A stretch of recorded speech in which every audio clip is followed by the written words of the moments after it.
méthode de paiement prélèvement, le fichier bancaire part aussitôt en banque. À ce moment-là, on n'a plus la main sur ces prélèvements. Il faut que chaque client se rapproche de son établissement bancaire pour faire opposition à ce prélèvement ce jour-là. En principe, c'est sans frais et ça se fait encore plus en ce moment, ça se fait sans problème. Et bien sûr, nous prévenir que l'opposition a été faite pour qu'on puisse nous mettre en suspens aussi nos relances derrière. Qu'on n'ait pas relancé quelqu'un qui a fait opposition puisqu'il s'inscrit dans ce dispositif un peu de mise en attente suite aux pertes de chiffre d'affaires. Que vous dire de plus? Bien sûr, on accepte toutes les demandes de suspension, de report pour les professionnels qui sont impactés par la crise. Tous ne le sont pas. Donc, pour nous émettre une telle demande, il nous faut bien sûr un écrit, un mail. C'est en général le plus efficace et le plus rapide. Un mail qui précise le nom du compte, idéalement, éventuellement une copie de facture ou une référence vraiment à exploiter. Ça permet de retrouver le ou les différents points de livraison pour n'en rater aucun. Ça nous permet d'identifier précisément tout ça. Dans la demande, donc, il faut nous expliquer succinctement le pourquoi le chiffre d'affaires est affecté. Par exemple, un commerce qui a fermé, bah, c'est basique, on ne demande pas plus d'explications. Mais imaginons un commerce alimentaire qui ait le droit de rester ouvert et qui continue à avoir des clients. Il faudra nous fournir à ce moment-là un peu plus d'explications, sachant que les ordonnances qu'on a vues hier semblent préciser, on attend encore, pour les seuils de perte de chiffre d'affaires et des effectifs, on attend encore des informations. Mais a priori, il faudrait avoir perdu 70% de son chiffre d'affaires sur le mois de mars. Sachant que les 15 premiers jours ont été travaillés, normalement, atteindre sur les 15 derniers 70% de pertes, ça voudrait dire que sur le début du mois, vous avez déjà tous fait des chiffres nuls. Donc, c'est assez complexe. Pour l'instant, nous, on n'a pas encore prévu de demander à ce point-là, ce détail-là, pour pouvoir bénéficier de la suspension ou des reports de factures.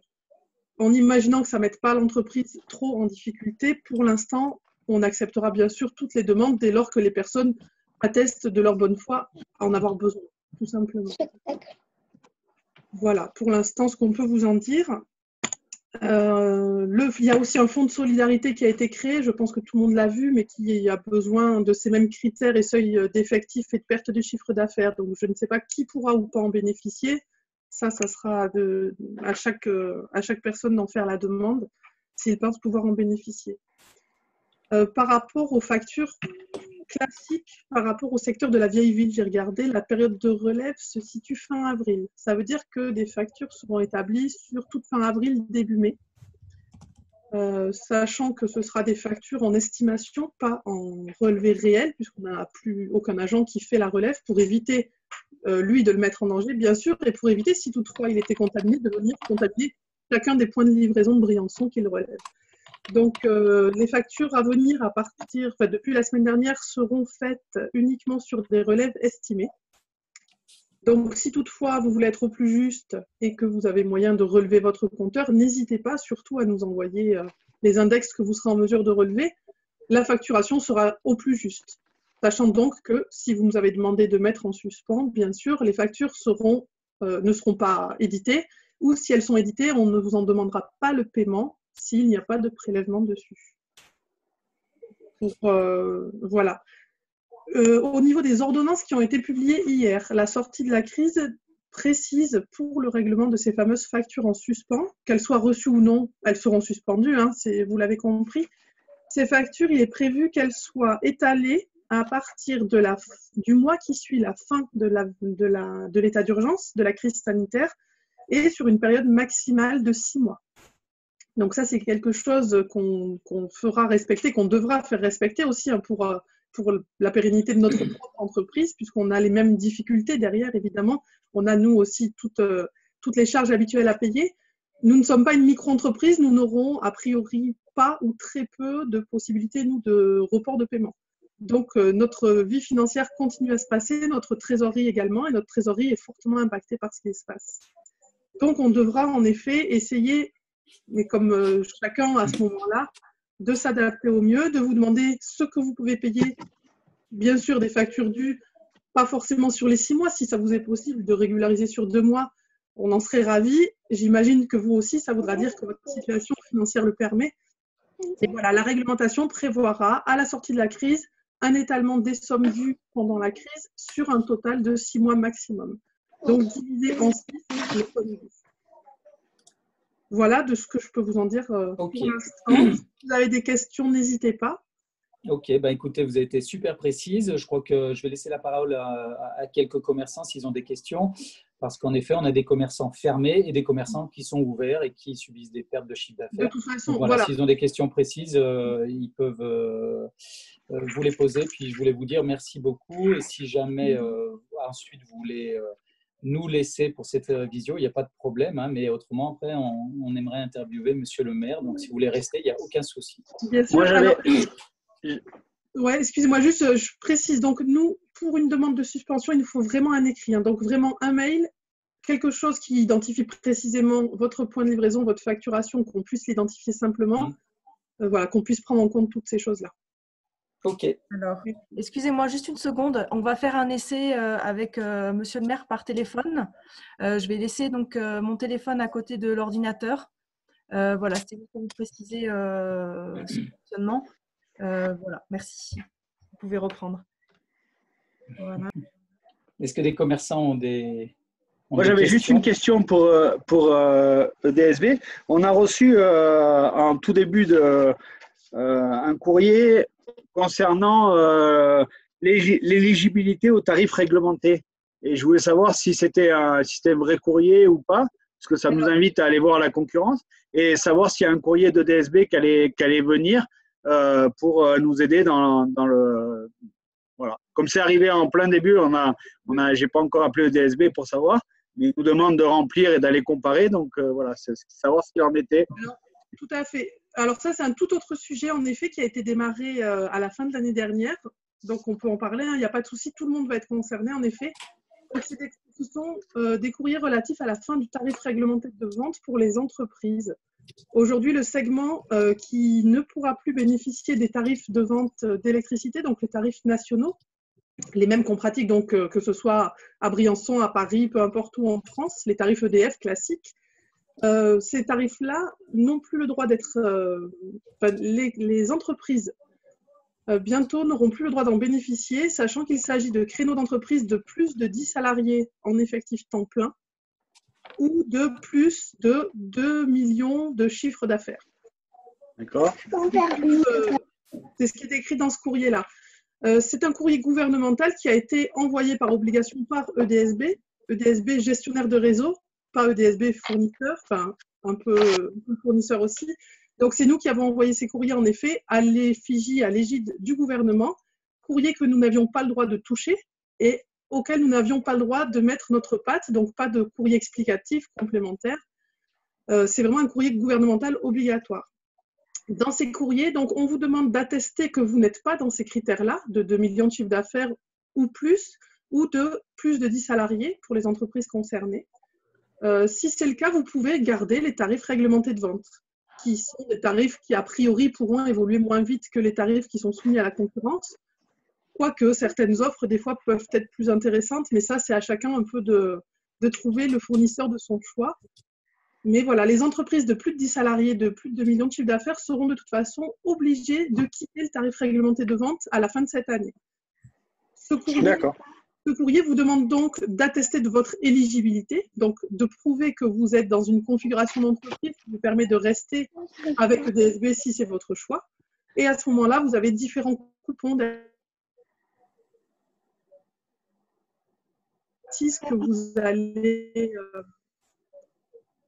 que vous allez…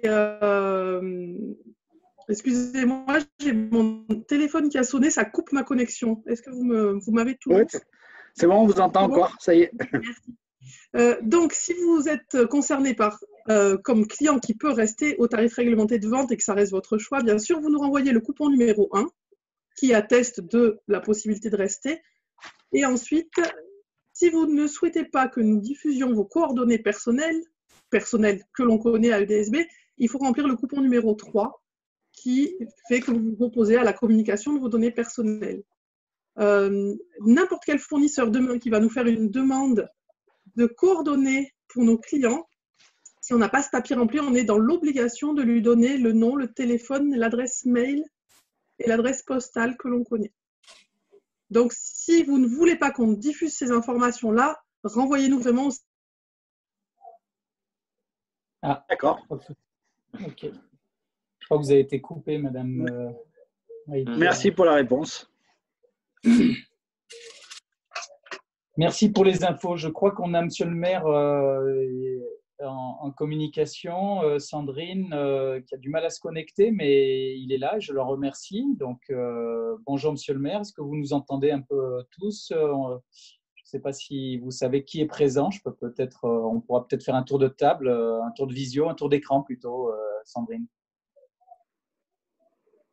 On a Monsieur Sébastien Sopp qui est président de l'association des commerçants de la vieille ville de Briançon.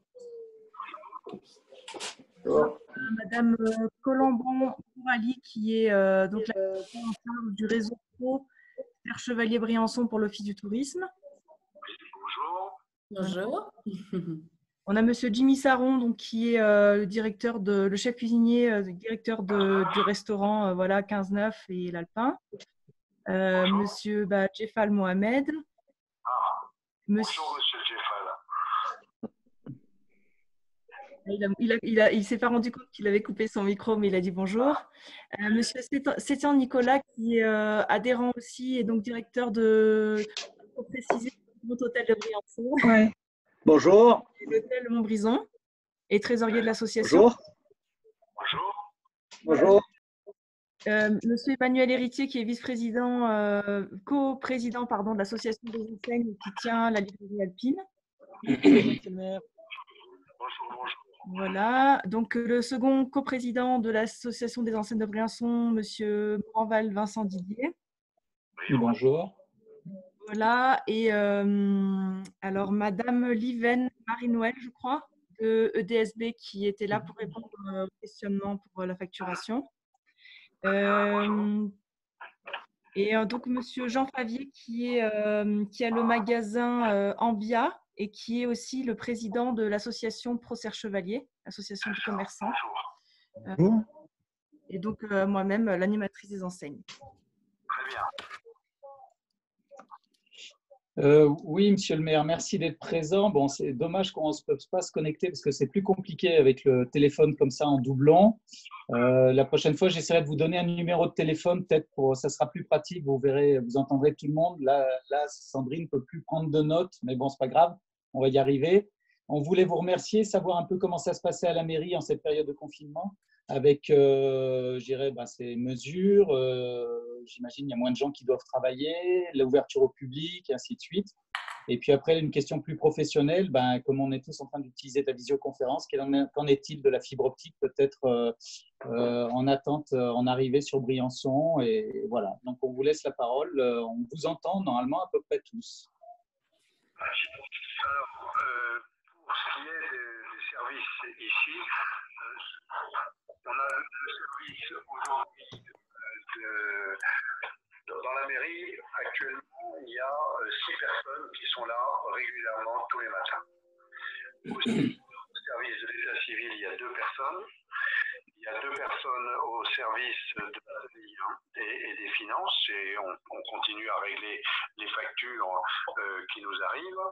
Et puis, il y a 2 personnes au service de la direction, et moi-même, tous les matins, je suis présent. Voilà, et même quelquefois l'après-midi.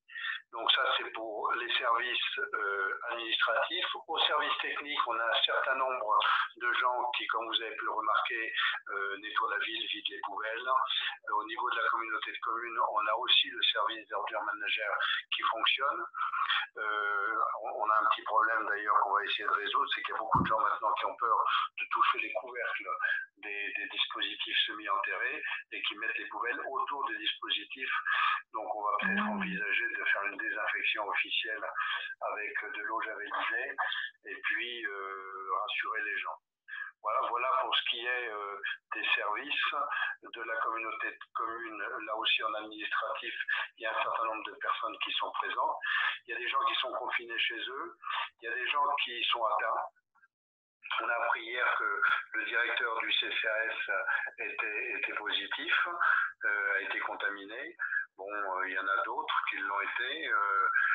Alors, pour les services municipaux, c'est à peu près tout ce que j'ai à vous dire. Vous dire aussi que les services comme les pompes funèbres fonctionnent. Les écoles, nous recevons les enfants des écoles de tout le Briançonnais. Donc la communauté de communes du Briançonnais, il y a eu une polémique qui n'avait pas lieu d'être, mais bon, la presse aime bien s'amuser. Cette polémique, elle était née du fait que je refusais que les enfants qui viennent de Guillestre ou des écrins ne viennent contaminer les enfants ici, et surtout sans qu'il y ait eu de concertation. C'est-à-dire qu'à aucun moment, la préfecture n'a souhaité prendre contact avec les maires, qui sont, je le rappelle, propriétaires des locaux et qui payent les personnels d'ATSEM, c'est-à-dire les personnels qui font de l'encadrement des enfants, c'est payé par la commune, je le rappelle. Donc la moindre des choses eût été de nous consulter pour les décisions qui aient été prises sans notre concertation. Voilà pour ce qui est en gros des services. Donc les services fonctionnent. Il n'y a pas de service où il n'y a pas de réponse au téléphone ou autre. Donc les gens qui ne sont pas ici sont chez eux et à tour de rôle assurent le suivi des questionnements et des décisions. Et je vous dis moi-même, mon directeur général des services, M. Dubois, M. Alexandre Alves, qui est mon directeur de cabinet, sont des gens qui sont taillables et corvéables en permanence et qui répondent au téléphone quand on les appelle. Voilà ce que je pouvais vous dire sur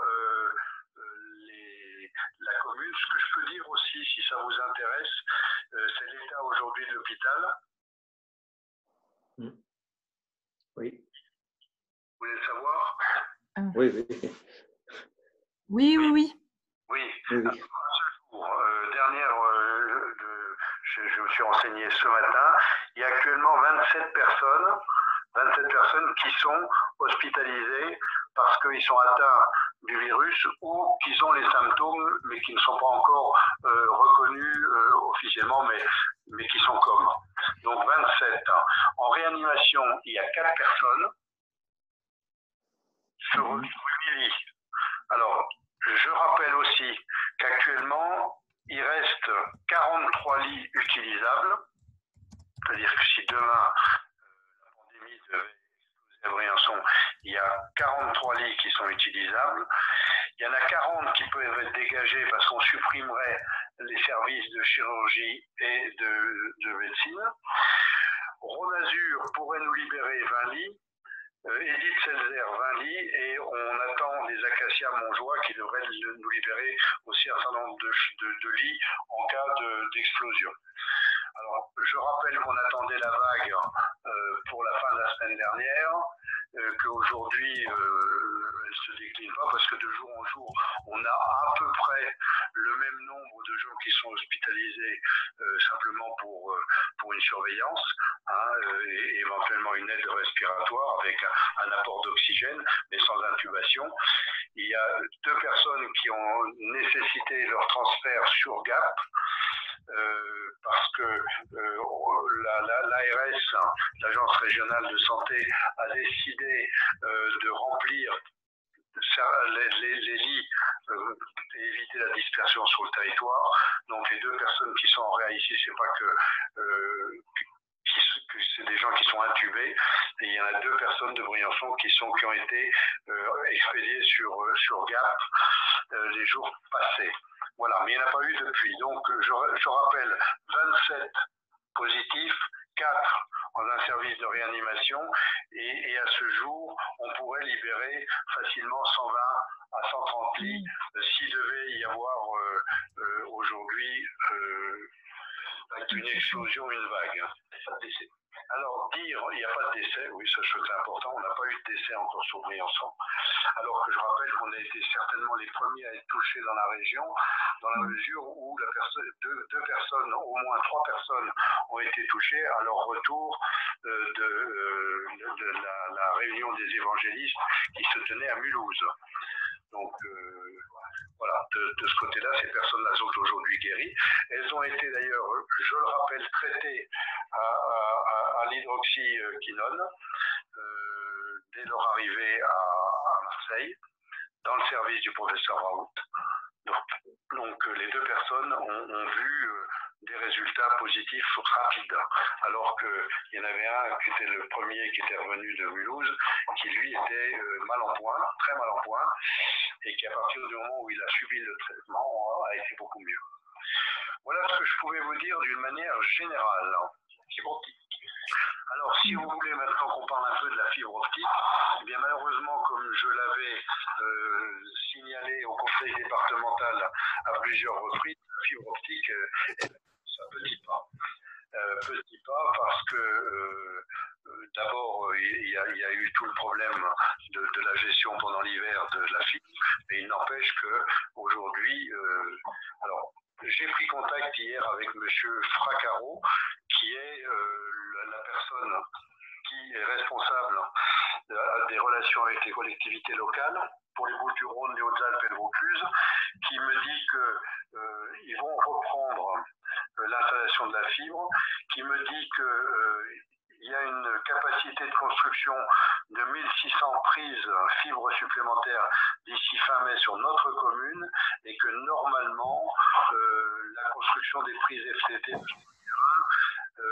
fait que en principe normalement on devrait pouvoir avoir la fibre efficace. Alors efficace ne veut pas dire en relation avec tout le monde, puisqu'il va falloir bien sûr que les abonnements aient lieu avec les acteurs après. Il y a l'installation, il y a la fibre, puis après il y a les abonnements à prendre avec les différentes entreprises qui vont être sollicitées. Voilà où nous en sommes pour la fibre. Donc je ne pense pas qu'avant l'automne, on puisse envisager malheureusement de faire des connexions. Alors il y a une décision qui a été prise, qui est arrivée avant-hier.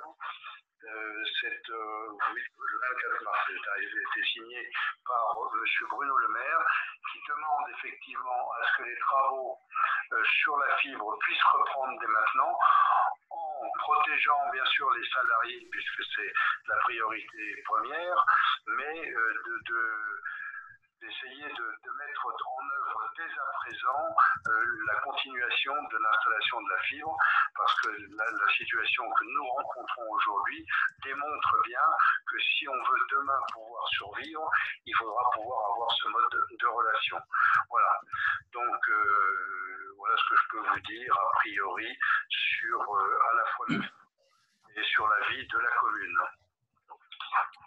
Okay. Eh bien, merci, monsieur le maire. Je ne sais pas si vous m'entendez bien, mais en tout cas, nous, on vous a quand même relativement bien entendu. Sandrine a essayé de retranscrire sur le chat online un peu les informations importantes au niveau sanitaire que vous nous avez transmises et qui nous rassurent, mais on sent bien que tout le monde a un peu d'inquiétude et vous, c'est un boulot un peu supplémentaire là qui arrive, mais c'est la vie, c'est comme ça. Et en tout cas, sur la fibre optique, merci pour ces informations. J'ai juste une question, moi, monsieur Fracaro, je n'ai pas compris son poste et son rôle, en fait. Vous n'avez pas de ce monsieur-là? Fracaro, c'est quelqu'un qui est responsable des relations avec les collectivités locales pour SFR. D'accord. Pour les Bouches-du-Rhône, les Hautes-Alpes et le Vaucluse. D'accord, ok, pour SFR. Très bien. Si des commerçants ont des questions à vous poser en direct, je laisse la parole bien sûr à tout le monde qui peut s'exprimer. Au niveau de la fibre, donc les travaux vont reprendre rapidement.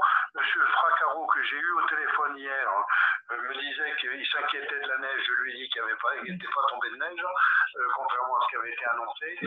Donc, ces équipes pouvaient reprendre le travail quand ils voulaient. Alors, ce que je peux vous proposer aussi, si vous le souhaitez, c'est assez régulièrement avoir un état de la maladie et donc, parce que je crois qu'on peut dire aujourd'hui que globalement, on peut, alors qu'on aurait pu penser qu'avec la présence des Italiens nombreux pendant les ouvertures de la station, que ce soit à Briançon, Serre-Chevalier, ou que ce soit à Montgenèvre, ou même dans les stations autres autour, on aurait pu penser avoir une explosion plus importante. Elle n'a pas eu lieu. Je pense que le travail de confinement qui est demandé marche relativement bien, là aussi, si vous voulez, les mesures barrières sont bien respectées par la population. Donc, je crois qu'il faut le dire, il faut le redire. Plus il y aura de confinement respecté, plus il y aura effectivement des règles qui seront édictées et qui seront surtout respectées. Je pense que ça devrait permettre à la vague d'atténuer son effet. Okay. Alors, j'attends vos questions, s'il y en a. D'accord, merci pour cette précision. Des questions, messieurs, dames, les commerçants? Non. On n'a pas de questions. Je voulais peut-être juste remercier Monsieur le maire d'avoir relayé l'information pour les deux collectifs, parce que ça a donné des contacts et des informations pertinentes aux gens dans le besoin. C'est bien de le remercier. Par rapport au travail des gens qui veulent s'investir là-dedans, des citoyens, etc., on va continuer de faire des mises à jour. Mais c'est surtout aussi qu'on est à la disposition, si eux, il y a des besoins d'un collectif de commerçants, d'artisans, d'agriculteurs, en termes de tables, de bancs, de barrières, pour accueillir de la logistique d'une manière générale, on suivra évidemment et on se mettra à leur disposition pour ça.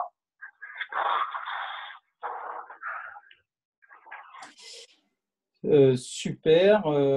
Jimmy donc, parlait de son collectif. Je ne sais pas si tout le monde est au courant, s'il veut dire un petit mot de son collectif. On l'a vu partager pas mal ça sur les réseaux sociaux. Collectif citoyen et puis collectif sur aussi des entreprises qui prévoient la sortie de la crise pour les événements de cet été. Voilà.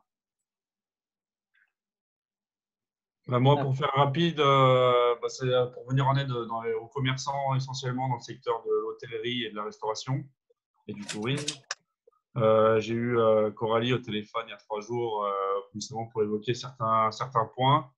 Et je ne sais pas si quelqu'un aurait un contact éventuellement à la fédération hôtelière pour que je puisse avoir justement tous les contacts mail et éventuellement téléphoniques pour que je puisse envoyer un mail à tous les personnes concernées dans le territoire pour voir s'ils ont des idées à apporter éventuellement et des sujets à travailler.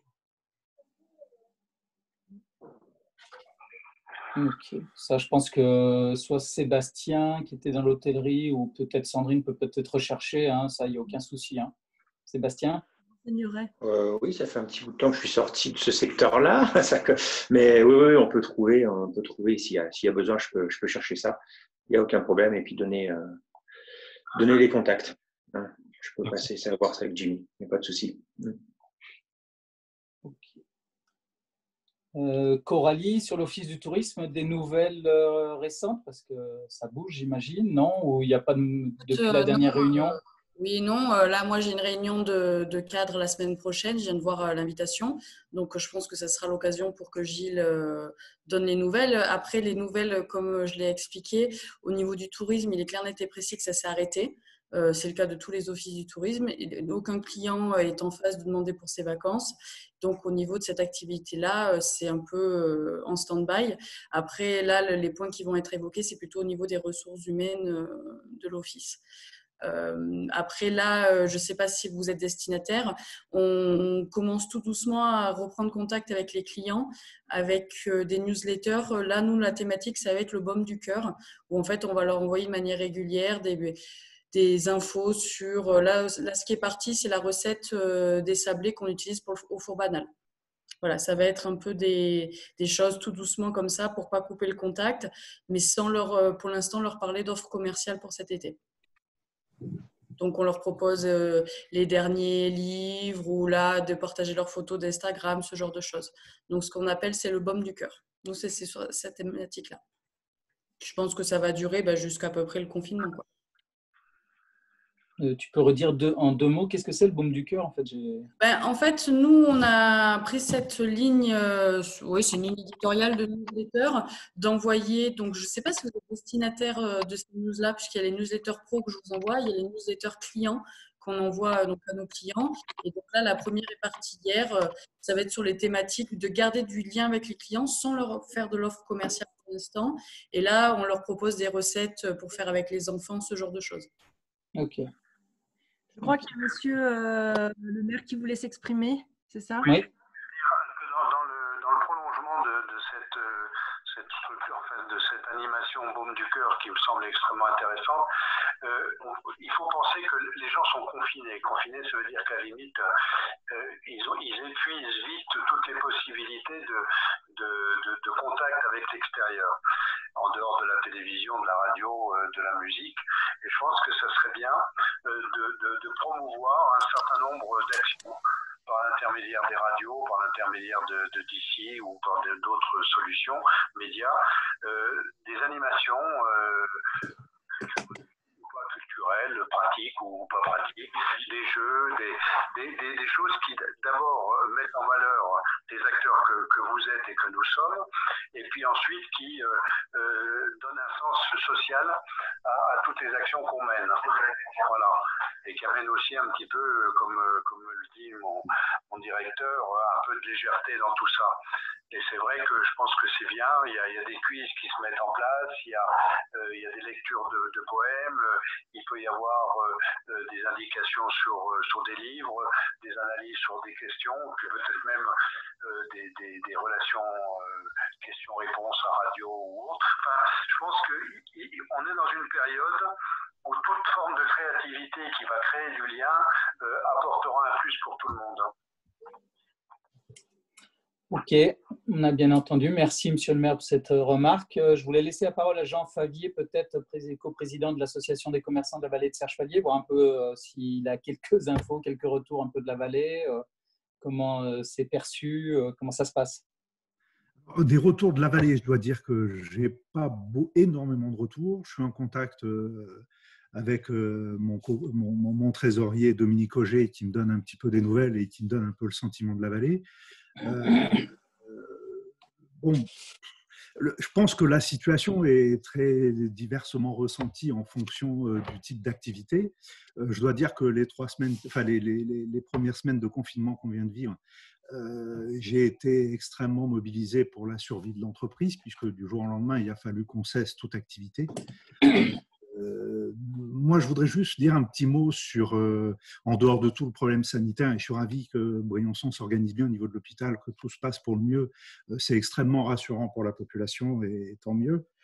Par contre, économiquement, pardon de revenir sur un sujet qui va être extrêmement tenant dans les mois qui viennent. Nous, on a la chance d'avoir des partenaires banquiers qui nous accompagnent dès aujourd'hui sur un étalement des dettes et on a pu négocier un arrêt total des emprunts pendant 6 mois en ne payant que l'assurance des crédits qui ont été reportés. Et ceci s'est fait de façon extrêmement rapide, spontanée et très efficace. Alors, je ne vais pas les nommer, mais je peux peut-être les nommer puisque notre partenaire premier, c'est la Banque Populaire, qui a vraiment eu une attitude très positive. Après, dans mon entreprise, afin de rester productif pour le moment où on va sortir du confinement, j'ai proposé à mes collaborateurs que les 2 premières semaines soient des congés payés, qui de toute façon sont dus par l'entreprise. Et plutôt que d'actionner un chômage partiel immédiat, j'ai pensé que c'était plutôt bien de commencer par des congés payés et voir après, puisque d'une part, ces congés payés sont dus, et deuxième chose, le jour où l'activité va reprendre, il va falloir qu'on reprenne tous. Et j'espère, entre guillemets, à fond la caisse, hein, si vous me permettez. Voilà, donc plus de nouvelles de la vallée, j'en ai pas beaucoup plus à vous délivrer. Je retiens cette conférence qui est vraiment très intéressante et je vous remercie tous. Et on va, dès la semaine prochaine, organiser ça. Ça serait top si Sandrine pouvait nous aider, parce que techniquement, je ne suis pas sûr d'avoir toutes les compétences qu'il faut pour mettre ça en place. Donc voilà. Voilà ce que je pouvais vous dire. En tout cas, merci d'être là. Merci pour ce retour, Jean, super. Il y a sans problème, l'association est là pour vous aider, pour les lancer, parce que je crois qu'il faut quand même qu'on continue à garder le lien, qu'on reprenne le lien. Je pense que la première semaine, on l'a tous vécu, soit dans les entreprises, comme tu l'as dit, tu as raison de préciser pour ton entreprise que c'est compliqué, tout s'arrête d'un coup, donc il faut déjà organiser la vie de son entreprise. On a eu la réunion, on a commencé la première vidéoconférence la semaine dernière, fin de semaine. On a eu une flopée de démarches qui sont arrivées de la BCCI, comment on s'organise dans les entreprises, les salariés, le chômage partiel, enfin voilà, il y a plein de trucs à faire. Donc, je pensais que cette deuxième semaine, faire un peu un tour de table, vous avez les entreprises démarrer des démarches, il y en a qui ont marché, il y en a qui n'ont pas marché, quels sont un peu les retours de certains en temps direct, parce que quand on a eu la deuxième vidéoconférence avec le collaborateur du député Joël Giraud, il a bien essayé de savoir, de comprendre où est-ce qu'il y avait des bugs, parce que lui, il peut faire remonter ça au niveau des services de l'État. Donc, on lui a fait remonter qu'il y avait un problème, je ne me souviens plus, Sandrine, tu vas m'aider, c'était quoi un site qui buguait, parce qu'il avait 300 fois plus de connexions que d'habitude. C'était la directe. La directe, voilà. Ouais, pour le chômage partiel, oui. Pour la mobilisation du chômage partiel, c'est extrêmement compliqué. Voilà. C'est encore compliqué. Ça, c'est compliqué, mais ça interviendra dans un deuxième temps. Je crois que du moment où les choses vont s'inscrire, malheureusement, enfin, très probablement dans la durée, l'organisation de l'État va intervenir, j'imagine. Ce qui est difficile, c'est d'imaginer que les charges fixes qui pèsent sur nos entreprises, sans activité, ne soient que reportées. Parce que si elles ne sont que reportées, honnêtement, on est un bon nombre à pouvoir commencer à se préparer à aller voir ailleurs.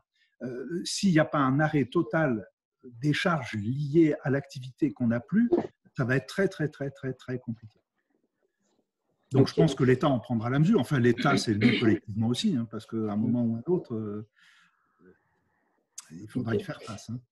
Est-ce que j'avais une question pour Coralie. Est-ce que aujourd'hui, il peut être envisageable pour l'Office de décaler les paiements de taxes de séjour qui doivent avoir lieu au 15, si je ne m'abuse, au 15 avril? Non, mais du coup, j'étais sûre que tu allais m'interroger par rapport à ça. Tu es assez bien positionné pour savoir la taxe de séjour. En plus, tu es le seul qui vient à nos réunions. La taxe de séjour, encore une fois, n'est pas liée à l'Office du tourisme. Hein. Oui, bien sûr. Non, mais... collecteur, c'est pas l'Office du tourisme, bien qu'on la perçoit, qui décide de report ou pas de report, d'échelonnement. Ça, c'est national. Donc, il n'y a pas pour l'instant, c'est pas l'Office du tourisme qui sera, si tu veux, un levier par rapport à ça. Sinon, les périodes de collecte au niveau de la loi, c'est le mois de mai et d'octobre. Là, moi, je suis en mail, comme tu sais, puisque du coup, je suis régisseur de la taxe de séjour. Et, je fais beaucoup de veille au niveau de la taxe de séjour et notamment avec Caroline. À l'heure où je te parle, il n'y a aucun amendement de l'État qui donne une directive. Pour l'instant, il n'y a rien qui change au niveau de la taxe de séjour. D'accord. Et après, ça peut être pour certains peut-être un décalage, comme on parlait tout à l'heure de charge, de pouvoir peut-être décaler pour certains qui… Voilà, après… C'est ambigu. Alors, en tout cas, pour l'instant, il n'y a pas de directive nationale sur le fait qu'on repousse la collecte. Donc, au 27 mars, en tout cas, elle a toujours lieu au mois de mai. Concernant un échelonnement, a priori, ça serait possible, mais il faut que ce soit le trésorier public qui donne l'aval. Donc, ça, on reviendra vers le trésorier public, voir lui ce qu'il en pense. Quoi qu'il en soit, à mon avis personnel, normalement, la taxe de séjour, ce n'est pas le levier, puisque du coup, normalement, vous êtes collecteur. Cette taxe de séjour-là ne devrait pas être dans votre trésorerie de base, puisque du coup, vous la collectez et vous la reversez à la collectivité. Donc, au mois de mars, avril, la taxe de séjour sera à néant, ce qui sera du coup à considérer pour l'Office du tourisme, puisque nous, on va avoir une grosse perte, puisque du coup, vu que l'activité s'est arrêtée, nous, au mois de mars, avril, il n'y aura plus de taxe de séjour qui sera collectée et qui sera donc reversée. Pour celle de décembre, janvier, février, en théorie, elle ne devait pas être prise dans la trésorerie des hébergeurs. Après, elle ne sera pas nulle non plus parce qu'il y a quand même quelques hôtels qui travaillent, Oui. qu'on le rappelle. N'hésitez pas, si vous faites faire des travaux que vous avez besoin. Il y a 2-3 hôtels qui sont ouverts sur Briançon. On est là, je veux dire, voilà. Non, mais Donc, c'est vrai que c'est… Oui, mais je suis d'accord, mais… Voilà, non, mais c'est toujours pas… Voilà, donc après, c'est… Mais bon, par rapport à l'année passée, forcément, Oui, forcément, ça sera beaucoup moins, ouais. ça sera énormément moins. Mars-avril, normalement, on n'est pas à zéro, mais ce ne sera pas ce qu'on a pu… Enfin, aucune Ouais. collectivité qui vit du tourisme, forcément, aura la même taxe de séjour par rapport à l'année passée. Je pense que, pardon de revenir là-dessus, mais il y a des charges qui sont dues sur une activité qui était normale jusqu'au 15 mars. Donc, les achats et les charges sur ce qui était normal au 15 mars, logiquement, l'entreprise les doit. Non, mais Jean, je disais pas ça Non, dans le but d'économiser. Je dis qu'à un moment, quelqu'un qui aurait des problèmes de trésorerie, de savoir s'il avait la possibilité de l'étaler. C'est pas de l'annuler, tu comprends, Jean? C'est pas. Moi, je pense à ceux qui à un moment, ben ouais, forcément. Donc, tu dis les banques ont été réactives. Les banques ont été réactives. Tu citais la Banque Populaire. Moi, le jour où il y a eu le confinement, ils ont arrêté les prélèvements des prêts. Je veux dire automatiquement. Donc voilà, c'est. Mais il y a certains qui n'ont pas les mêmes. Voilà. Oui, ça, moi, je parlais globalement. Hein. Savoir après ce que les collectivités vont décider. Après, la taxe de séjour est différente puisque c'est de l'argent qui normalement ne rentre à aucun moment dans votre trésorerie. Normalement, cet argent-là, elle est perçue, c'est les clients qui la payent et vous êtes un intermédiaire. Donc, de garder cet argent-là pour la trésorerie, je ne suis pas sûre que ça soit pas légal. TVA, quoi. De toute façon, faut… Oui, ou comme l'impôt à la source. On est collecteur pour tiers. Par contre, d'un point de vue général, je pense que ce qui est important, c'est que l'économie entre fournisseurs continue à vivre. Et que, enfin, je dis ça pour moi, mais c'est une remarque en général. Je pense que c'est important de payer nos fournisseurs et que nos fournisseurs puissent continuer à exister de façon à ce qu'ils soient opérationnels le jour où l'activité va reprendre. Parce que la cascade de défauts de paiement peut aller extrêmement loin. Donc, nous, on a la chance de travailler avec la Banque Populaire qui nous suit pour l'instant, bien sûr avec des garanties. Je veux dire, on n'est pas dupes, hein, mais on a un point d'honneur à payer nos fournisseurs. Donc, on assurera jusqu'à ce qu'on puisse, jusqu'à ce que ça reprenne. Parce qu'on a du stock qui est mobilisable et que le jour où l'activité va reprendre, on va réencaisser de l'argent. Enfin, je crois qu'on a bien compris, Manu. Je fais juste un point. Toi, tu as une activité ouverte, tu vas dire un petit peu sur ton activité. Si elle est, on se dit tous, pour ceux qui sont fermés, ceux qui sont ouverts, ils se gavent, ou ainsi de suite. Peut-être dis-nous un peu tes chiffres d'activité, comment ça se passe. J'en peux plus, j'embauche à fond. Non, juste pour vous rappeler, en fait, il y a la mise en place du prêt de trésorerie garanti par l'État, remboursable sur 12 mois. Les banquiers ont l'air assez disposés pour le faire. Il coûte 0,25%. C'est peut-être une solution, en tout cas celle que j'ai choisie pour financer ma trésorerie, qui dans mon cas est en train de fondre comme neige au soleil. L'activité à la Maison de la Presse à Briançon, elle a baissé de 70%. Je viens d'avoir aujourd'hui l'autorisation de faire du chômage partiel, ce qui m'enlève une épine du pied gigantesque. Et on tourne avec 1 à 2 employés au lieu de 6 à 7 par jour. J'ai depuis hier 2 à 3 personnes par jour qui me remercient de rester ouvert. Et comme a si bien dit Macron, on est la 2e ligne. Et c'est vrai que c'est une reconnaissance qui fait toujours plaisir parce que c'est un vrai service que l'on donne aux clients, que ce soit pour des photocopies, pour l'autorisation de sortie, la presse et les petits besoins, notamment quand les clients ne savent plus quoi faire de leurs enfants. Hein, voilà, il y a des petites choses pour les occuper. Voilà, je pense que c'est tout.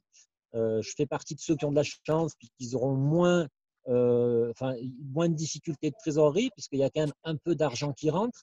La question, c'est est-ce que je suis rentable avec les charges que j'ai sur mon magasin qui fait partie des magasins assez grands quand même s'ils tournent toute l'année. Vais-je être payé? Merci Manu. Donc, comme on voit beaucoup sur Facebook, ceux qui sont au chômage auront toutes leurs allocations. Les employés auront un chômage partiel à 80%. qu'en est-il de nous? Est-ce qu'on aura un salaire alors que nous sommes au travail? Merci Manu pour ces réflexions. Je voulais juste peut-être aussi laisser la parole aussi à Momo, peut-être parler un peu des associations. Alors le temps avance, hein. S'il y en a qui veulent partir à 11h30, mais ça ne se coupera pas, hein. Vous pouvez partir, bien sûr, hein. On ne retient personne, c'est comme une réunion classique, hein. Il suffit de partir, de couper votre vidéo et votre micro, c'est mieux. Vous pouvez même rester en sourdine. Mais Momo, je voulais peut-être que tu nous dises un petit mot concernant les associations, enfin ton rôle en ce moment, comment ça se passe? Excusez-moi, je me permets. Est-ce qu'éventuellement vous avez encore des questions pour EDSB ou sinon en effet je vais me permettre d'y aller? Non, je crois qu'il n'y a plus de questions maintenant, je ne sais pas. Parce que, voilà, au moment Merci. tout à l'heure, monsieur le maire était là, du coup je pense que peut-être des questions étaient restées en suspens, je ne sais pas. C'est bon. Pour ma part, c'est bon. Ok. Merci beaucoup. Merci madame. Bon courage hein, à chacun de vous. On sait que c'est. De toute façon, merci pour vos encouragements et qui sont aussi pour vous. À bientôt. Merci. Alors, ouais, Momo. Vous m'entendez? Très bien. Ouais, juste sur les associations. Alors, il y a eu un premier repli, général donc sur les familles où tout le monde s'est retrouvé en famille. On a arrêté toute la partie sport, donc on a fermé les infrastructures, tout ça. Et là, ça commence à se réveiller parce que malheureusement, je pense que les gens ont compris qu'on allait rester dans cette situation un petit moment. Du coup, on est au début de nouvelles organisations. Alors là, je vous avouerai que par rapport aux associations, ce qui prime aujourd'hui, c'est tout ce qui est mis en place par rapport aux associations qui touchent au social. Donc, toutes ces associations caritatives qui faisaient des dons à des personnes, qui venaient chercher des colis alimentaires, tout ça, c'est à reprendre, à remettre en place, à savoir comment elles font, comment c'est possible à faire. La Croix-Rouge est en réorganisation là, par rapport à ces maraudes, tout ça. Et voilà. Puis après, il y aura un travail plus global avec des outils. Alors, on va je pense, très rapidement essayer de refaire avec Nicole, qui est ma comparse là-dessus, là, un café à sauce, donc par le biais d'outils plus comme ça, là, pour recueillir et puis remettre en place un réseau associatif via les multimédias. Ok, merci de ces informations. Est-ce qu'il y a d'autres questions? Moi, juste pour la taxe de séjour, je voulais revenir, Nico. Si tu as des gens qui travaillent et qui sont logés dans l'hôtel, tu n'as pas à leur faire payer la taxe de séjour. Hein. Ça fait partie de quoi? Si tu disais que tu étais ouvert et que tu avais des gens qui travaillaient dans le bâtiment, oui, par exemple, ils sont exonérés de la taxe de séjour. Hein. Mais depuis quand? Il faut qu'ils te fournissent leur contrat de travail. Ne payent la taxe de séjour que les gens qui sont vacanciers sur un territoire. Donc, non, la taxe de séjour est payée par tout le monde. Toutes les entreprises la payent. Le seul cas d'exonération, c'est moins de 18 ans et c'est contrat saisonnier. Ouais, il y a d'autres. Là, moi, je te parle d'entreprises qui viennent des étrangers qui viennent aider les entreprises françaises qui sont là toute l'année, mais qui viennent que par semaine.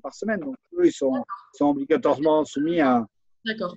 Parce qu'il y a des entreprises, en fait, de Briançon qui, en fait, ont mis les travailleurs français en chômage partiel, mais qui prennent des sous-traitants étrangers. Ah oui, donc dans ces cadres-là, ça ne marche pas. Voilà, c'est un petit peu… du coup, comme ils ne veulent pas repartir dans leur pays pour peur de ne pas revenir, voilà, c'est… D'accord, ok. Voilà, mais moi, c'était plus pour les autres. Après, moi, je sais bien que la taxe de séjour, c'est comme la TVA, c'est quelque chose qui ne doit pas servir de trésorerie. Non, mais c'est au cas où pour te préciser qu'il y avait cette exonération-là. Au cas où. Ouais. Sébastien, tu avais quelque chose à nous annoncer? La vie de la gargouille, il y a des nouveautés? Qu'est-ce qui se passe? Non, pas de la gargouille. Là, je reviens, comme Manu parlait d'un prêt remboursable sur 1 an, j'ai participé, c'était vendredi, je crois, à un Facebook Live de Franck Mias, qui expliquait un peu tout ce qui allait être mis en place. Et lui, il a parlé d'un prêt remboursable sur 5 ans avec l'État en caution, avec un décalage de remboursement de 1 an. Donc ça pourrait être intéressant. Et je crois que le montant sera jusqu'à 30% du chiffre d'affaires de l'exercice précédent. Donc, à fouiller, mais c'est Franck Mias qui a annoncé ça. 25%. 25%, pas 30, 25%. Bon, un trimestre c'est généreux. Ouais. Voilà, ça c'est pour les entreprises qui font moins de 1 million de chiffre d'affaires, je crois, et moins de 60 000 euros de résultats. Moi, je voulais juste revenir sur, parce que j'ai eu mon comptable ce matin, juste avant, par rapport aux congés payés qu'on pouvait imposer ou pas, parce que moi, j'avais des congés qui étaient posés sur le mois d'avril, et je voulais savoir si, du coup, c'était maintenu ou si, éthiquement, il valait mieux. Et mon comptable m'a précisé que, en ce qui concerne les congés payés, ça ne pourrait pas rentrer dans le cadre de l'exonération de charges, et ce serait des semaines effectives travaillées, parce que c'est des congés payés, du coup, elles sont chargées. Donc, quand même faire attention à pas qu'on ait 12 employés en congé payé et devoir payer les charges sur tout le monde, alors qu'elles sont possibles d'être reportées et échelonnées. C'est vrai que les charges peuvent être reportées, donc ça, c'est quand même bien. Ça va poser une contrainte dans 1 ou 2 mois, mais avec ma comptable, on pourra l'échelonner, on en a parlé, on pourra l'échelonner sur, par exemple, 12 mois pour alléger un petit peu la masse de charges, quoi. C'est juste une petite précision. Si j'ai bien compris, donc on peut être pas exonéré, mais reporter les charges sur les congés payés. C'est ça que tu viens de dire. Toutes les charges en général, en fait, elles peuvent être reportées. Toutes les charges en général et aussi celles sur les congés payés. Et elles peuvent être échelonnées. Et en ce qui concerne les congés payés, par contre, elles doivent être payées. Elles ne peuvent pas être reportées. Oui, c'est comme si on avait un employé qui travaillait en fait pendant une semaine. Donc, ce n'est pas de chômage partiel et c'est congé payé, mais chargé au niveau des URSSAF. Oui, puisque c'est antérieur à la situation qu'on dit. Donc, c'est dû. L'entreprise le doit. Ça, c'est clair. C'est juste une précision. Oui. Ok. Est-ce que vous avez d'autres interrogations? Il y avait aussi une interrogation qu'on n'avait pas soulevée encore, mais ceux qui ont les locaux complètement fermés, je pensais à… elle n'est pas là, mais c'est Jamila, par exemple, de Caliware. Je crois que c'est complètement fermé. Et la sécurité des locaux, et je crois qu'on avait reçu un mail de la gendarmerie. Il suffit de spécifier que les locaux sont fermés et qu'eux, ils peuvent faire des rondes un peu plus souvent et avoir une surveillance plus rapprochée de ces entreprises qui sont complètement à l'arrêt. Est-ce que vous avez eu cette info-là? Je peux en témoigner. Les gendarmes ont pris contact avec nous et organisent des tournées et des patrouilles, puisque nous, on est complètement fermés.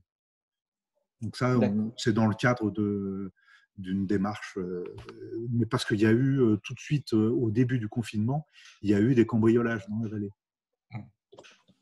Dans la vallée? D'accord. Ouais. Ok. Ah ouais. Il y a eu Carrefour City et la boulangerie Flyol qui ont été visités.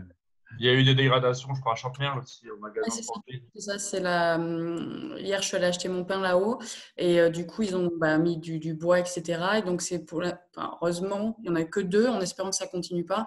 Donc, c'était Carrefour City, Carrefour Montagne, excuse-moi, et du coup, la boulangerie Flyol qui est juste à côté. Ok, bon. J'aurais aimé savoir où on en était. On avait lancé une idée pour la liste des commerces ouverts, toujours dans le but que les clients puissent aller dans les petits commerces plutôt que les grandes surfaces. Alors normalement, c'était la CCI qui avait dit qu'ils référençaient, ils avaient incité les commerçants à aller sur un lien et à se référencer, notamment via Google My Business. C'était la CCI de mémoire qui avait organisé ça. Je ne sais pas du coup si ça a fonctionné ou pas. Ça a été fait, tu as raison de le préciser, Coralie. Ils ont lancé le lien hier ou avant-hier, je l'ai vu. Il faut se rapprocher de Marie-Claire, on peut vous mettre ses coordonnées mail ou téléphoniques et tu spécifies que tu es ouvert. Et alors, je n'ai pas été voir personnellement, mais la CCI l'a fait déjà, c'est en place. Pour info, je suis allé sur le site de la CCI et effectivement, il y a une cartographie qui peut rassembler tous les commerces ouverts et on peut le relayer sur après les différents sites et les Facebook, mairie et autres. Mais par contre, pour l'instant, il n'y a que 2 commerces ouverts sur leur site. Il faut que les commerçants fassent la démarche d'abord d'aller se renseigner sur leurs ouvertures, ce qu'ils proposent, etc. Donc effectivement, pour l'instant, c'est très vide. Ok, merci Monsieur le maire de ces précisions. En effet, nous, on avait commencé les enseignes à partager pas mal d'infos de tous les différents canaux d'information qu'on avait, et on a décidé de se concentrer à relayer que les infos de la CCI parce que on sent vraiment une équipe qui s'est vraiment mis au travail. Ils travaillaient déjà avant, mais là, c'était vraiment très très pointu. Ils vérifient toutes les informations qui sortent et ils essaient vraiment de les adapter au langage des commerçants et un autre langage à nous. Et je trouve que voilà, La CCI travaille, pardon Didier, mais la CCI travaille avec l'Union pour l'entreprise, qui a des relais nationaux et toutes les fédérations auxquelles on appartient par métier spécifique font des communications très pertinentes. Donc, de ce point de vue-là, puis nos experts comptables sont aussi là pour nous assister et ils sont en première ligne pour la bonne info aussi. Mais à la CCI, on a vraiment des gens là qui sont vraiment très performants sur notre territoire et je crois qu'il faut les utiliser et les mettre en avant parce que c'est vraiment efficace le travail qui est fait par eux en ce moment. Une autre info, une autre news, non qu'est-ce que vous en pensez? On finit notre deuxième semaine. Qu'est-ce qu'on fait? Qu'est-ce que ça va se faire? A priori, on entend dire maintenant que ça va peut-être s'arrêter d'ici 15 jours ou un mois, mais qu'il y aurait peut-être un pic plus important dans les mois qui vont revenir. C'est la dernière info que j'ai entendue ce matin. Le risque, c'est qu'on ne soit pas malade aujourd'hui, mais qu'on soit malade après le confinement.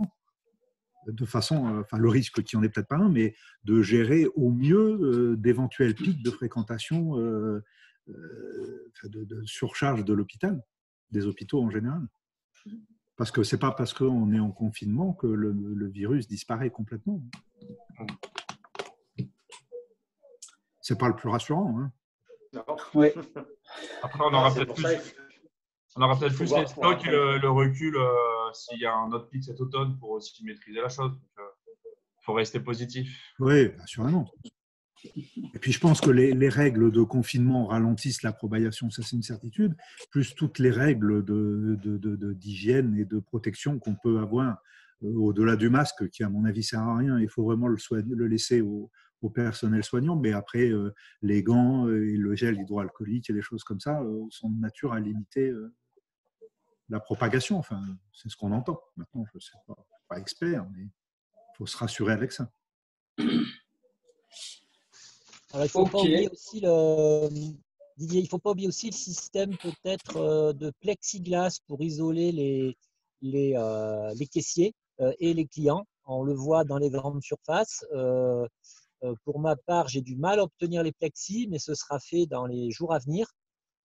C'est peut-être aussi une protection plus pratique parce qu'un masque toute la journée derrière une caisse, c'est assez difficile à avoir. Et les gants, c'est pareil, c'est très inconfortable.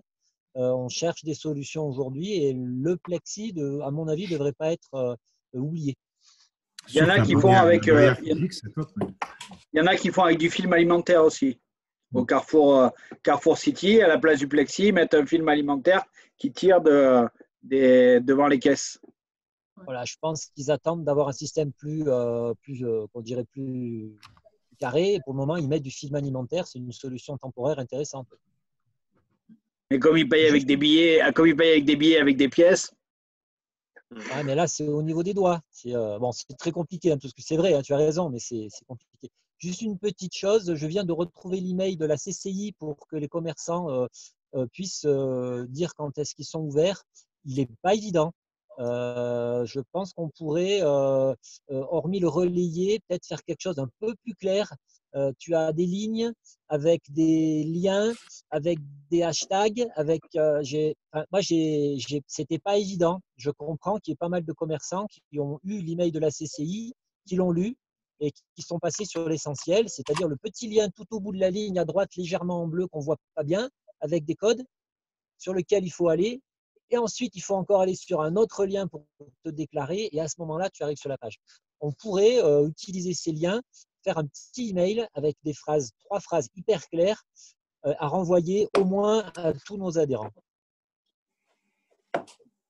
Oui, pourquoi pas. Je vais vous le mettre dans le chat, là, le mail. Enfin, non, pas le mail, le lien au moins. Voilà. C'est un mail qui s'appelle faites savoir ce que vous faites et en effet, hop, il va être dans le chat et oui, ben, ouais.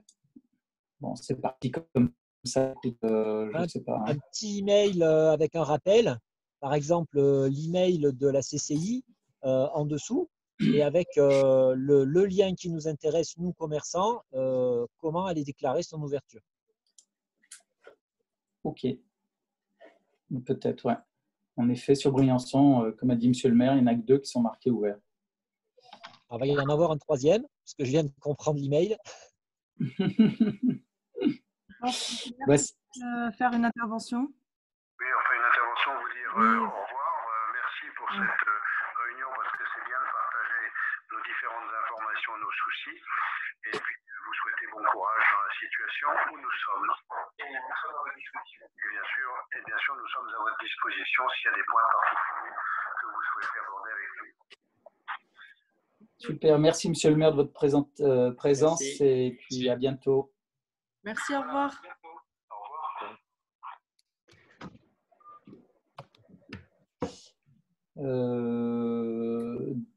Oui, Sandrine, éventuellement peut-être se rapprocher des commerçants ouverts et les aider à peut-être remplir cette carte. En effet, là, il faut peut-être que nous, on actionne à notre niveau, ça on peut relayer cette info. Et voilà, il faut peut-être les aider. En effet, Manu, c'est vrai que je n'ai même pas cliqué. Comme moi, je ne suis pas ouvert, je ne suis pas concerné, mais je n'ai pas cliqué. Ouais. Mais je le vois et ça… Alors, moi, je suis ouvert, moi je suis concerné et j'avais un peu de temps quand même, hein, parce que comme je t'ai dit, les clients ne se bousculent pas, j'ai rien vu. Donc on peut considérer qu'il n'y a pas eu que moi. Soyez sympa. Ouais, c'est vrai que le titre du mail, faites savoir ce que vous faites, c'est un peu… Ouais. Ok, ça marche, bonne idée. Bonne idée. Après, je ne sais pas comment ça se passe pour par exemple, les restaurateurs qui font du drive, parce que oui, si, ils ont leur entreprise qui est ouverte, mais après, ils se déplacent. On voit les marchés aussi qui reprennent vie avec le paysan qui se déplace, fait des livraisons. Enfin, il y a différents systèmes qui se mettent en place pour amener de la nourriture, un service minimum là, aux clients. Qu'est-ce que vous avez comme info à nous donner là-dessus ? Alors, vite fait, sur la page que je suis en train de remplir, tu as donc proposez-vous un service de livraison à domicile, faites-vous un service de retrait de marchandises et que voulez-vous rajouter comme info? Donc, c'est prévu sur le site de la CCI. Ok. Moi, j'avais juste deux choses à rajouter parce que je suis allé faire quelques courses alimentaires FB. Il fait savoir que tout le monde peut y accéder et qu'ils ont pas mal de stocks à écouler ou ils écoulent à des prix un peu réduits. Il y a du fromage, il y a plein de choses, de la raclette et tout ça. Et après, ça a été relayé sur Facebook. Il y a aussi des restaurateurs qui font, je cite le rustique, qui vendent des tartiflettes et des fondus et tout ça qu'on peut venir chercher à certaines heures en mode traiteur. Voilà.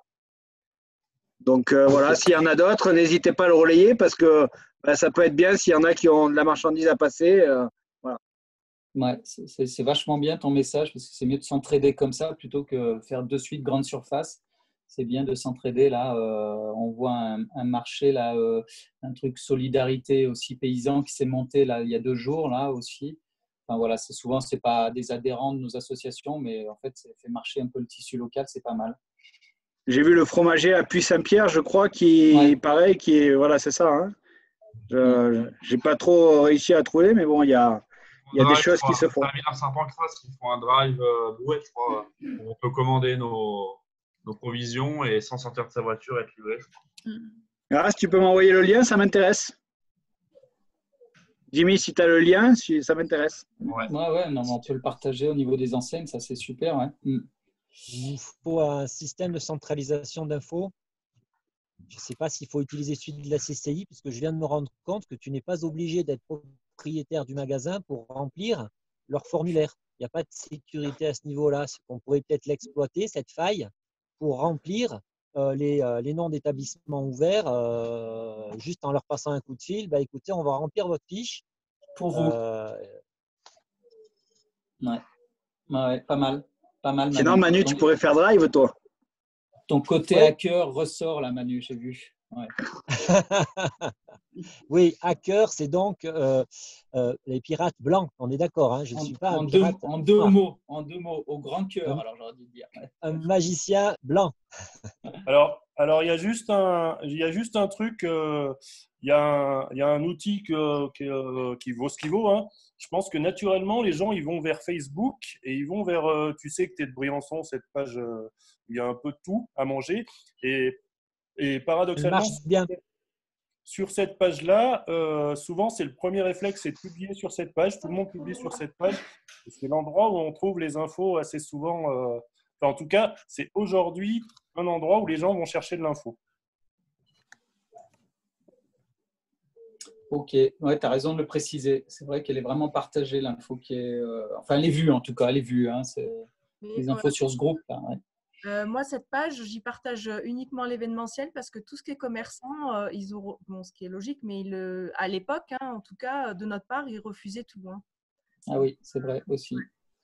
Ouais, je ne sais pas si par rapport. Enfin, après, il faudrait voir avec la personne qui s'occupe de cette page, mais je ne sais pas si avec les événements, justement, ils n'ont pas laissé publier cette histoire de marché, cette histoire de marché solidaire là, qui s'est monté, ce collectif pour les marchés.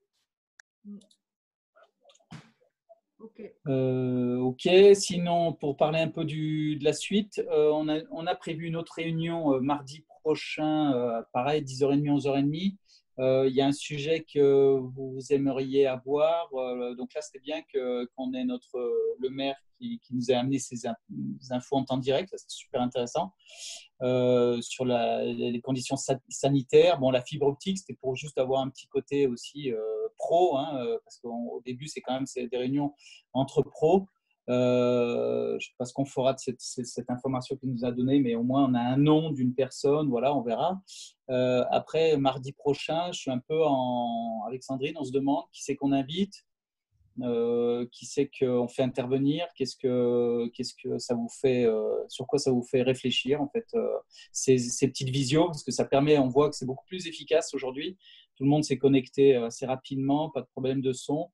Et bon, pour Monsieur le maire, mais je pense qu'on lui a pas donné les bonnes infos pour qu'il se connecte facilement, parce qu'il y a la possibilité de se connecter avec son propre téléphone. Et ce qui fait qu'il y a un numéro à téléphoner, à rentrer le numéro de la réunion, et hop, et il est aussi en ligne comme tout le monde là. Voilà, je suis à votre écoute parce que je ne veux pas vous trop monopoliser votre temps, et je suis à votre écoute sur des idées de prochaines réunions. Moi, je pense qu'un état des lieux du nombre de malades de l'hôpital est quand même pas mal pour qu'on ait une information à la source fiable. Parce que sur Facebook, tu entends tout n'importe quoi. Mais justement, là, Monsieur le maire nous l'a proposé et je suis en train de faire le mail pour lui demander. Il nous a proposé les informations régulières, donc voilà, comme ça. Moi, je suis preneur. Ouais, ok. Ouais, je crois que tout le monde est un peu overfed up du journal télévisé ou des informations en masse qu'on a. Et là, on a du local et c'est super intéressant. Après sinon, pro, Sébastien, bon, Jimmy voudrait qu'on contacte la Fédération départementale de l'hôtellerie. Est-ce qu'on peut faire venir… Ah oui, il y avait ça. Je l'avais mis un peu dans un mail, je ne sais pas si je voulais envoyer. Moi, je voulais peut-être faire intervenir aussi des gens. Bon, je sais que vous avez tous des problèmes dans votre société, mais je pensais à des jeunes sociétés qui viennent d'arriver. Par exemple, Willic. Qu'est-ce qu'il fait? Comment il se débrouille, Nico? Donc ça, c'est une interrogation. Je voudrais vraiment qu'il partage l'info parce que je crois qu'il n'y a pas de meilleure solution que de partager cette info de comment on se sent et comment ça se passe dans nos boîtes. Je voulais peut-être faire intervenir. Alors ça, je jette ça. Hein. J'ai appelé personne, rien du tout. Monsieur Bérard, immobilier, Monsieur Dominique Bérard, parce qu'il a lancé des énormes programmes là sur Briançon, La Soie, Château de la Soie, là, je ne sais plus comment ça s'appelle, Résidence de la Soie, La Chape, et puis 250 appartements, et puis Eden Park, 200 appartements. Voilà, quand on lance c'est vrai que c'est des petites entreprises. Hein. Mais quand on lance des promotions comme ça, j'imagine ça doit découler, que tout s'arrête là d'un coup. Ça doit découler avec des gros problèmes. Enfin, je ne sais pas. Non, le service de l'urbanisme, ils travaillent toujours. Ils ont l'habitude de travailler en télétravail. Je ne sais pas comment. Enfin, voilà. Je vous laisse vous répondre. Moi, j'ai plein de questions à lui poser à M. Bérard. Oui, je Parce sais que bien. si c'est l'occasion d'en profiter pour avoir une info à la source pour ce qui va advenir effectivement la chape, ce serait comment dirais-je, une pierre deux coups.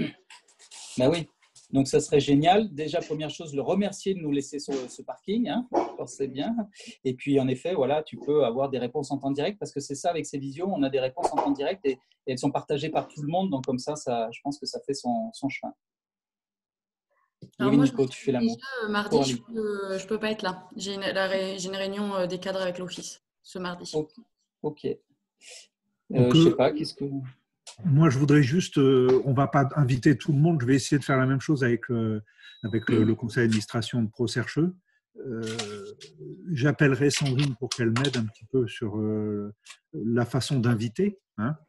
Et puis, si quelques-uns d'entre vous sont d'accord pour assister, ça serait avec plaisir.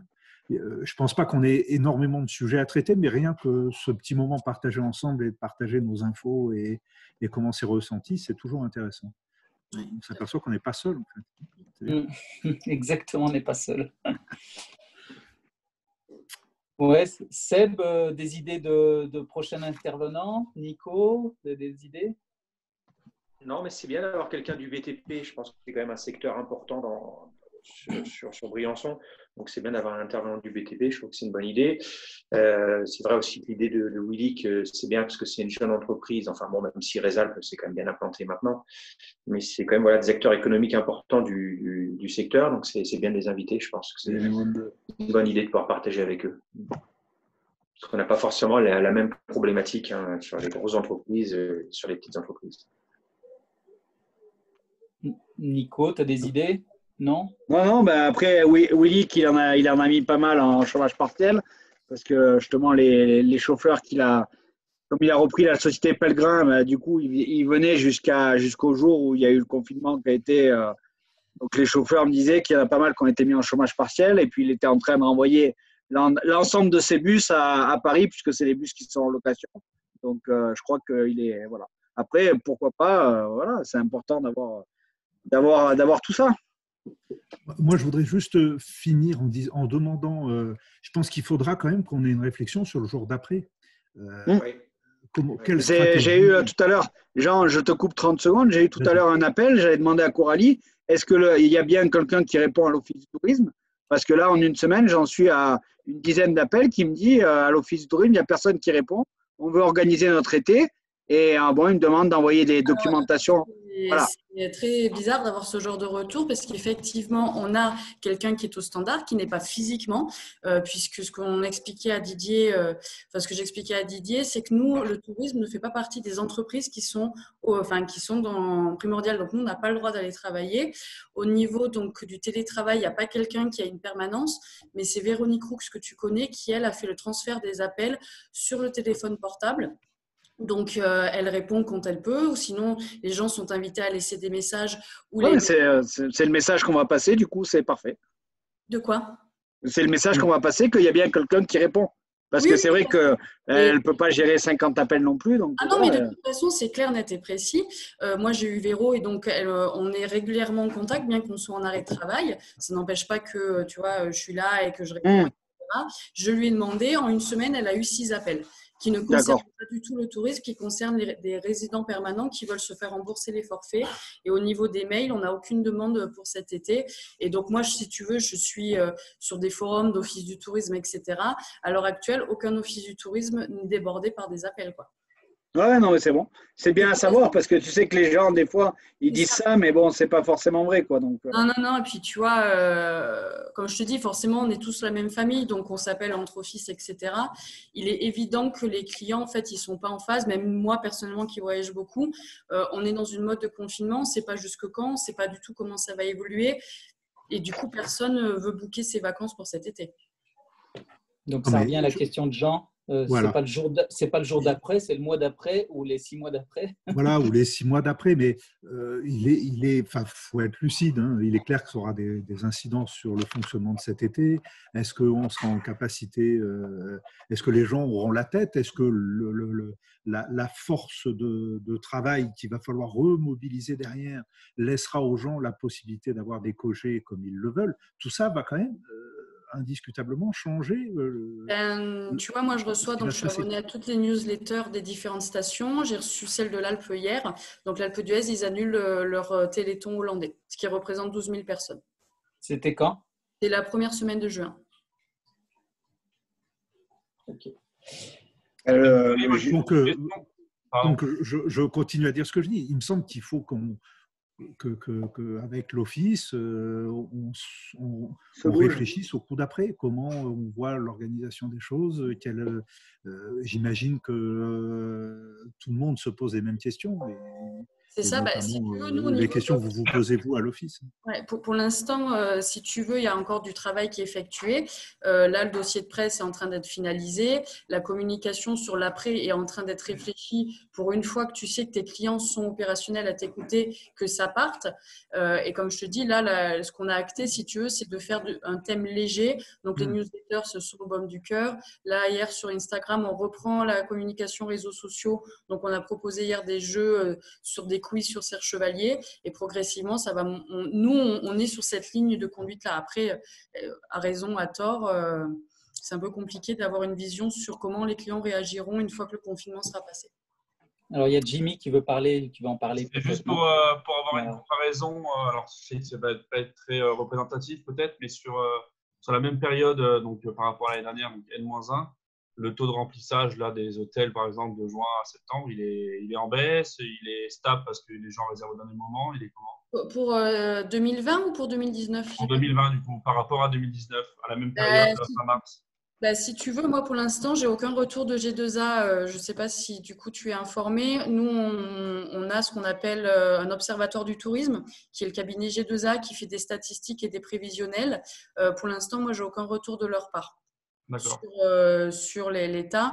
Et après, si tu veux, ce qu'ils font le cabinet, c'est qu'ils appellent leurs hébergeurs et ils nous fournissent les statistiques.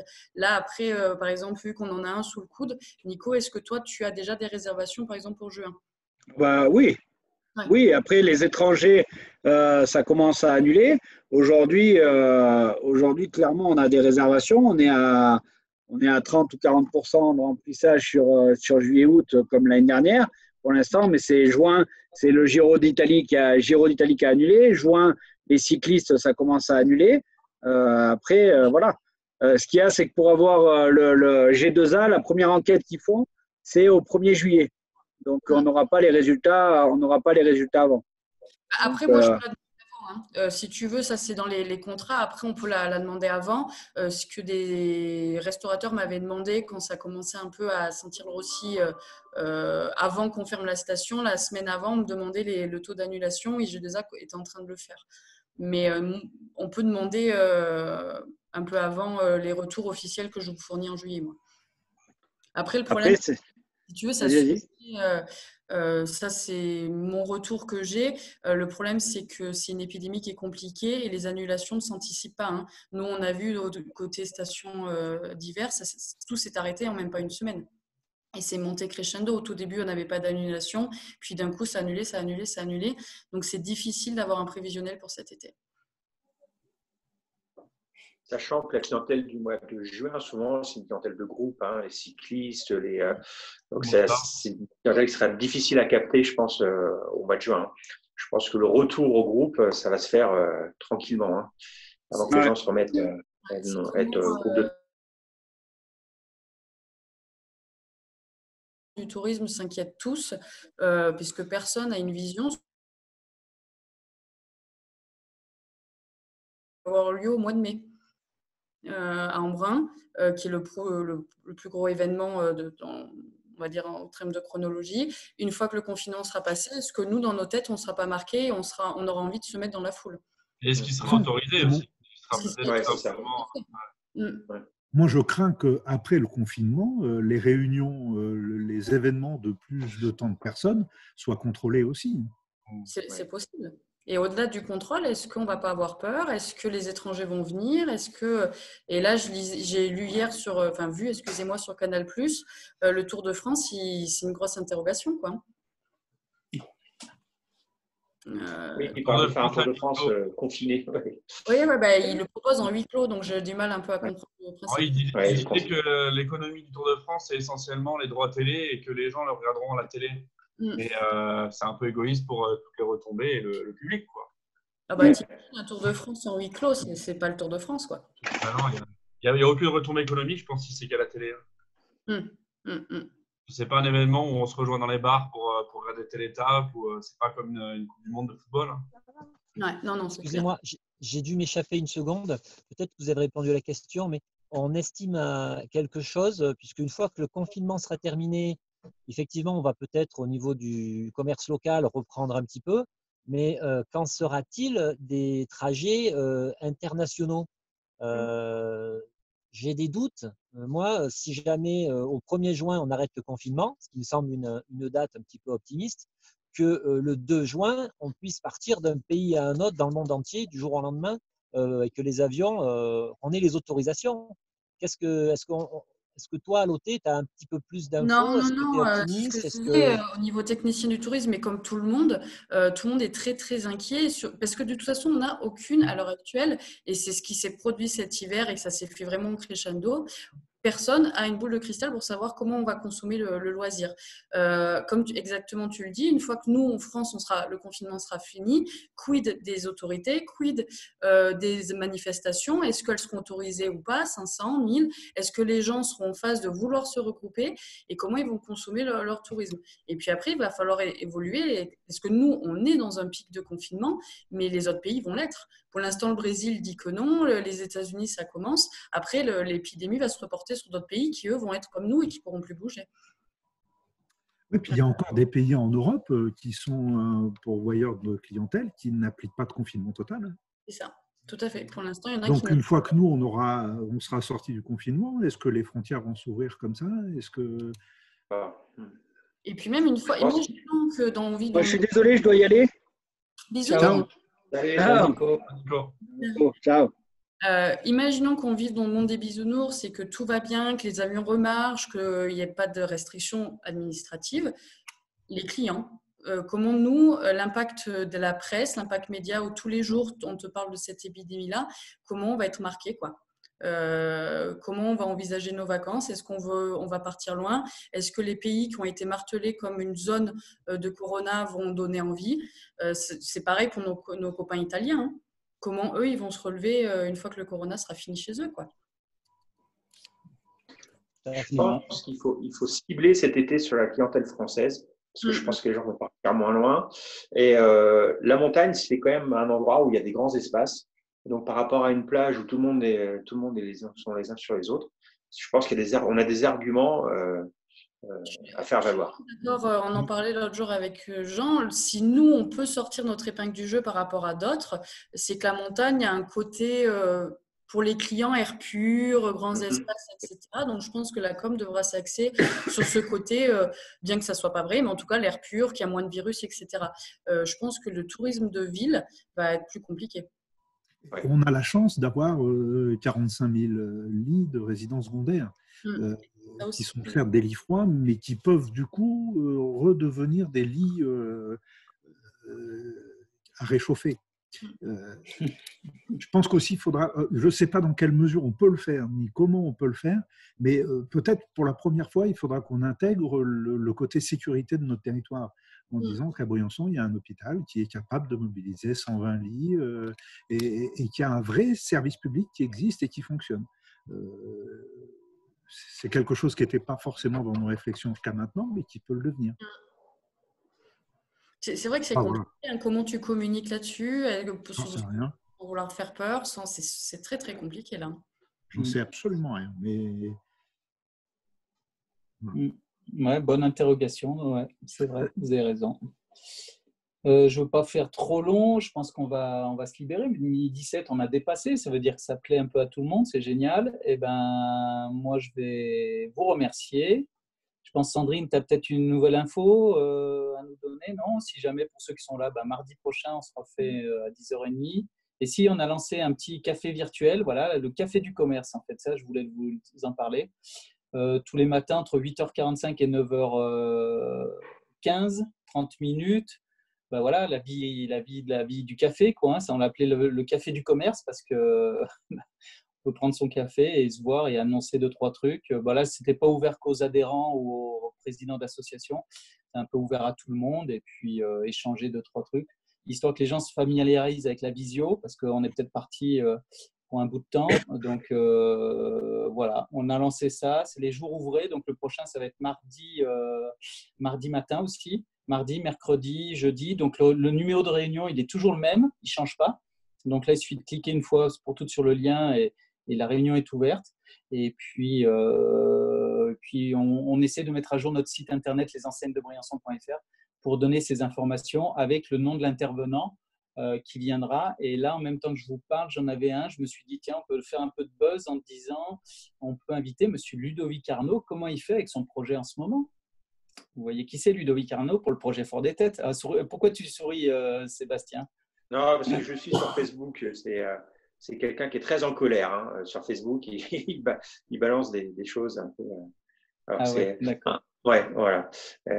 À mon avis, ça doit être tout à l'arrêt. Hein, mais ouais, ça peut être intéressant de l'inviter, c'est vrai. Ouais.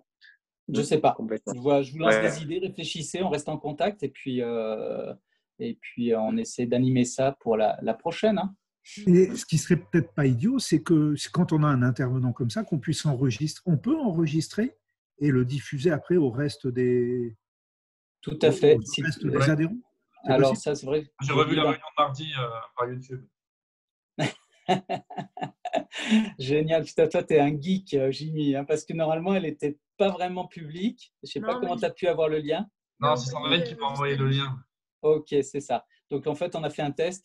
En plus, c'est vraiment un outil performant parce que ça enregistre la réunion. Donc, pour travailler, pour Sandrine, pour retrouver des choses, parce que des fois, on se dit des choses, on n'a pas le temps de les noter. On peut la revoir et noter des choses. Et si vous voulez, si tout le monde est d'accord, en effet, on peut la partager sur YouTube. J'attends vos retours. C'est vrai que c'est bien d'en parler parce qu'elles sont enregistrées. Et je ne sais pas, Momo, dis-nous en plus au niveau de peut-être la parole du maire. Est-ce que c'est des choses en fait un peu comme les conseils municipaux, mais les conseils municipaux, c'est plus contrôlé. Nous, là, c'est du open bar qu'on fait. Hein, donc, on ne peut pas vérifier toutes nos informations, mais est-ce qu'on les partage? Voilà. Pour l'instant, on n'a pas décidé de les dévoiler, mais il y a un lien qui existe pour les voir. Eh ben, dès qu'on aura tranché sur ce sujet. Moi, je trouve que ça me paraît intéressant qu'on puisse le partager avec tous nos adhérents. Dans un mail, on met… voilà. Seb? Oui. C'est pas toi qui, en faisant la cuisine, écoute les conseils municipaux de Briançon? Non. Donc, j'ai pas ce passe-temps-là. Nos discussions peuvent intéresser plein de gens en passant l'aspirateur. Oui, c'est sûr. Alors, je ne fais pas la cuisine. J'écoute les conseils municipaux, mais je ne fais pas la cuisine. Non, je n'écoute pas les conseils municipaux. Moi non plus. J'attendais la réponse de Momo, mais je crois qu'il a coupé son micro, donc je ne sais pas s'il m'a entendu. S'il était là. Alors, je parle, ça n'engage que moi, ce que je vais dire. La première partie, ça engage tout le monde, enfin, ça engage le maire. Le maire, quand il parle, il n'a rien à cacher. Assez souvent, c'est quelqu'un qui masque pas sa parole, qui assume en général ce qu'il dit. Donc là-dessus, il n'y aura pas de souci. Le souci, pour moi, c'est plus de ne pas le prendre par surprise et puis qu'il se retrouve dans une réunion avec Ludovic Arnaud à traiter des dossiers qu'il n'avait pas travaillé. Voilà, des dossiers plus compliqués, des dossiers comme ça où vraiment on serait sur de la politique et non pas de l'information ou de la gestion de quotidien, quoi.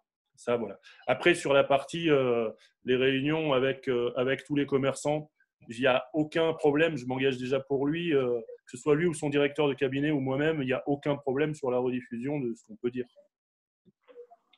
Ok, merci pour cette précision, c'est génial. Et en effet, on essaie on la prépare pas vraiment la réunion, vous l'avez compris, il n'y a pas d'ordre du jour particulier, mais on informe, là, monsieur le maire, il est informé qu'il y avait madame de l'EDSB et voilà, et les 2 questions, je l'ai mis par écrit et je ne sais pas s'il les a eu à temps, mais en fait, on essaie d'être transparent. Nous, on n'est pas là pour en effet, la politique, là, on la met de côté.